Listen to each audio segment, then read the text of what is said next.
Assalamualaikum warahmatullahi wabarakatuh. Untuk hari ini adalah waktunya pelajaran kemarin ya untuk kelas 11. Sebelum kita mulai aktivitas belajar, saya ucapkan selamat bagi kalian karena sudah naik ke jenjang yang lebih tinggi yaitu di kelas 11. Artinya tambah dewasa. Jangan patah semangat untuk terus belajar walaupun kondisi kita masih belajar dari rumah ya. Kemudian sebelum memulai aktivitas hari ini, marilah kita sama-sama berdoa. Semoga mendapat kelancaran, mendapat barokah ya. Semoga apa yang saya berikan dan yang kalian terima nantinya bermanfaat di kemudian hari. Dan semoga pandemi ini segera berakhir supaya kita bisa bertatap muka seperti sedia kala gitu ya. Amin.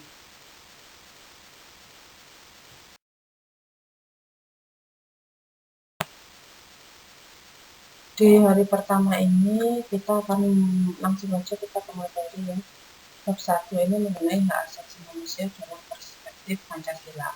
Nanti kita akan membahas mengenai ruang lingkup hak dan kewajiban asasi manusia, kemudian hak dan kewajiban manusia dalam Pancasila, kemudian pelanggaran hak asasi manusia, dan yang terakhir adalah upaya penegakan hak asasi manusia.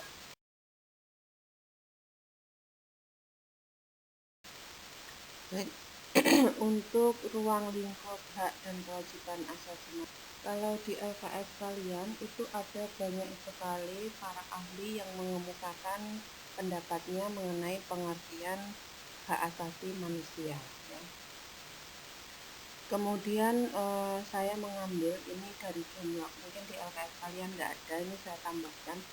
Untuk pengertian hak asasi manusia menurut John Locke itu adalah hak yang dibawa sejak lahir yang secara kodrati melekat pada setiap manusia dan tidak dapat diganggu gugat. Artinya di sini tidak dapat diganggu gugat itu berarti bersifat mutlak ya. Kemudian pengertian hak asasi manusia yang kedua adalah menurut Undang-Undang Nomor 39 Tahun 99. Di situ disebutkan bahwa hak asasi manusia adalah seperangkat hak yang melekat pada hakikat keberadaan manusia sebagai makhluk Tuhan yang Maha Esa dan merupakan anugerahnya yang wajib dihormati, dijunjung tinggi, dan dilindungi oleh negara, hukum, pemerintah, dan setiap orang demi kehormatan serta perlindungan harkat dan martabat manusia. Jadi dalam pengertian hak asasi manusia, kalian perlu pahami bahwa dari semua pendapat para ahli, itu kalau diambil kesimpulan, hak asasi manusia itu sifatnya adalah dibawa sejak kita lahir.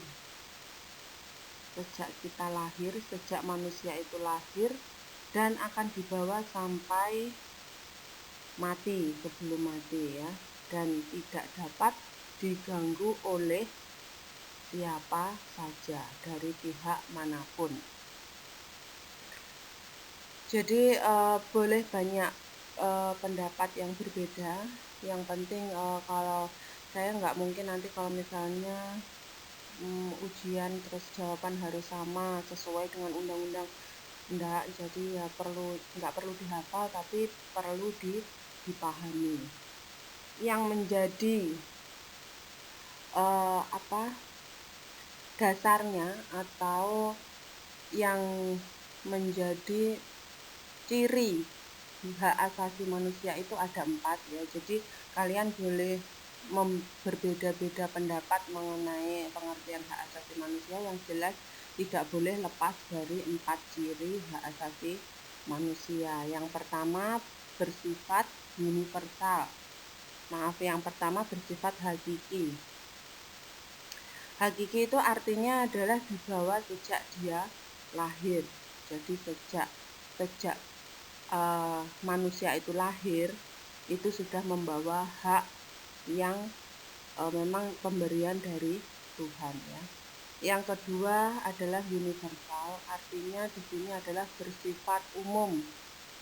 Bersifat umumnya tidak memandang status, suku bangsa, gender, ataupun perbedaan lain. Jadi hak asasi yang melekat pada seseorang yang pekerjaannya petani dengan seorang yang pekerjaannya misalnya pejabat daerah, itu hak asasinya sama secara universal, sama, tidak memandang golongan ataupun ras ya. Kemudian yang ketiga adalah dirinya tidak dapat dicabut. Artinya tidak dapat dicabut ini tidak boleh diganggu oleh pihak manapun, tidak boleh diambil oleh orang lain ya. Makanya kalau misalnya kayak hak untuk hidup, makanya seseorang tuh kalau dihilangkan nyawanya bisa kena kasus pelanggaran HAM ya, karena telah merenggut nyawa orang lain, itu termasuk menghilangkan hak seseorang untuk hidup. Kemudian yang terakhir adalah tidak dapat dibagi, artinya karena setiap individu itu memiliki hak asasi masing-masing, jadi tidak bisa dibagi-bagi oleh kepada orang lain. Manusia yang akan kita bahas di sini yaitu pengertian dan jenis hak asasi manusia ya. Untuk pengertian hak asasi manusia, kalau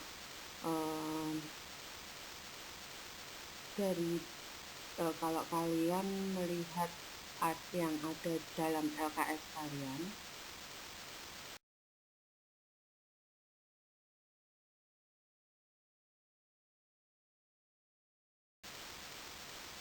saya lanjutkan mengenai jenis-jenis hak asasi manusia ya. Jenis hak asasi manusia di sini menurut Universal Declaration of Human Rights atau PBB yang menangani di bidang hak asasi manusia itu ada 6 ya, dikelompokkan menjadi 6 macam hak asasi manusianya. Yang pertama adalah hak pribadi ya. Hak pribadi di sini adalah hak asasi yang dimiliki oleh seseorang secara pribadi. Contohnya adalah hak untuk memilih agama sesuai dengan kepercayaannya masing-masing. Kemudian yang kedua ada hak ekonomi. Hak ekonomi itu adalah hak asasi kita untuk melakukan kegiatan ekonomi. Kegiatan ekonomi itu meliputi apa saja? Kegiatan ekonomi itu bisa jual beli, bisa melakukan perjanjian sewa menyewa, perjanjian jual beli, perjanjian kerja, bisa ya, atau hutang piutang juga termasuk ke dalamnya. Hak ekonomi di sini dilakukan adalah untuk mendapatkan, maksudnya hasil dari kegiatan ekonomi itu tadi untuk melangsungkan hidupnya ya, hidup seseorang. Kemudian yang ketiga ada hak politik.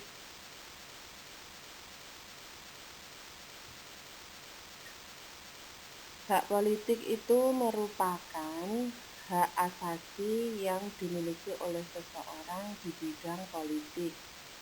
Hak untuk dipilih dan memilih ya. Jadi kalian semua bila suatu saat nanti pengen mencalonkan diri jadi misalnya anggota DPR, itu hak kalian ya, boleh.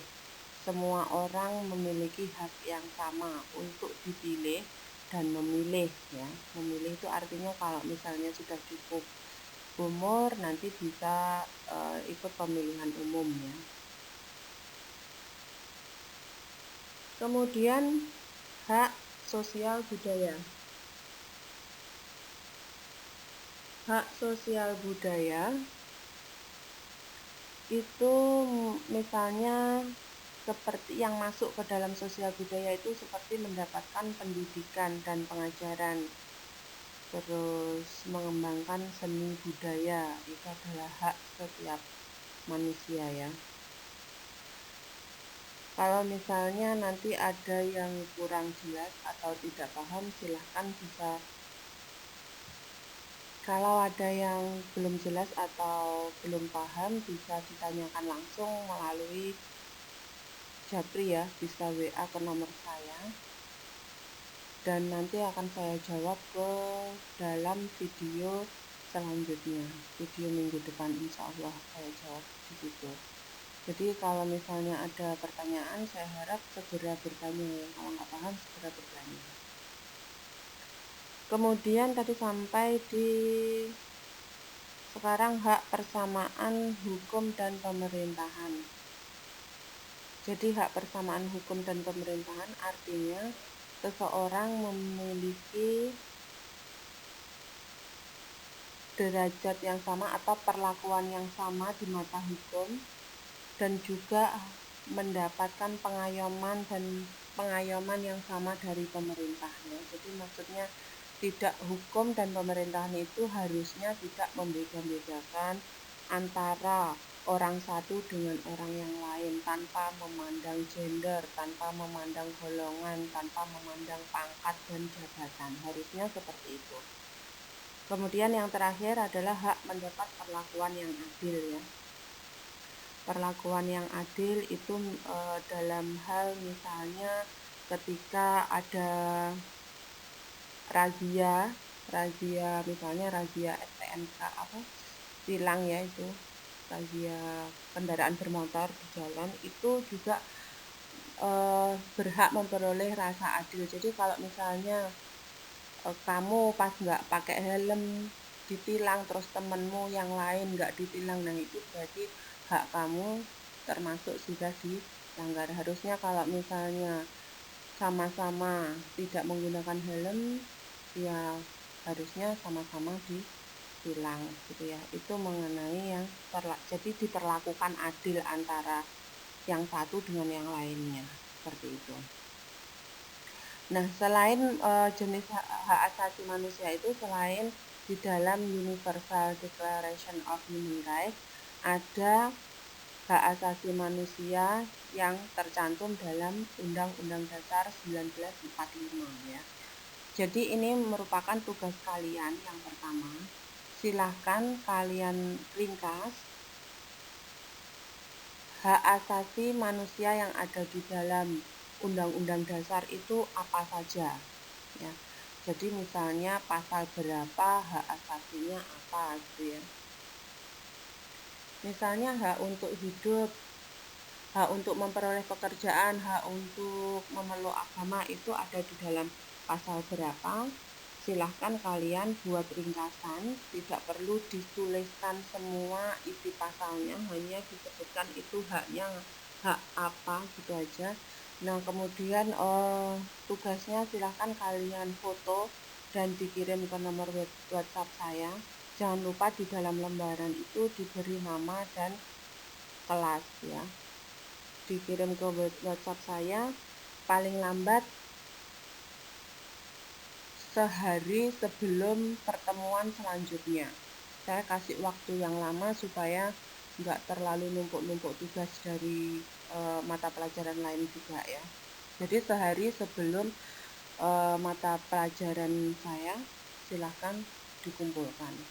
Karena saya memberi waktu yang panjang, kalau lepas dari hari itu mengumpulkan, saya sudah tidak mau terima ya, karena waktu yang saya berikan cukup lama.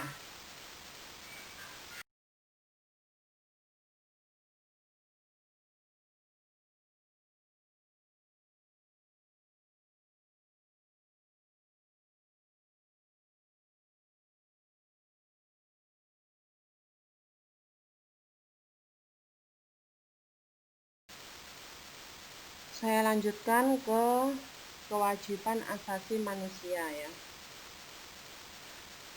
Kewajiban asasi manusia, kalau tadi hak asasi manusia itu adalah sesuatu yang harus diperoleh, yang dibawa sejak lahir, sedangkan kewajiban itu berarti kebalikannya, sesuatu yang harus dipenuhi, yang harus dilakukan oleh seseorang, dan itu sifatnya mutlak ya, karena asasi. Kewajiban asasi manusia itu ada 4 ya. Yang pertama kewajiban kepada Tuhan Yang Maha Esa.